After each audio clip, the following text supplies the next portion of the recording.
Okay, on risk of you guys getting tired of my voice, I'm going to show you what it looks like to do the second chunk. The second chunk, I have asked for it to be not on an article, but something else that you have either studied in the past. It can be from a movie, any connection that you want to make. In this particular instance, I use the upcoming election as my example.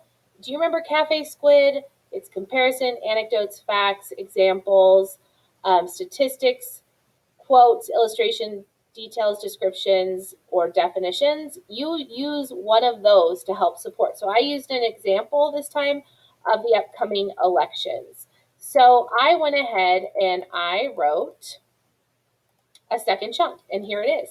So an incredibly important election is coming in November. I know you're thinking it's a presidential election, but there is the state school board, and that person affects my job. So I find that to be an incredibly important thing for a public educator to vote about. I'm not going to tell you who I'm going to vote for, but I did use that example of why critical response to text, to conversation, to film is important. So I continue my conversation that is connected to my thesis, right?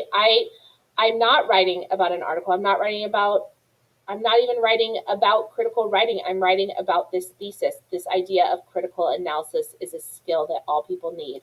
So I have it here. This is my example right here, my Cafe Squid example.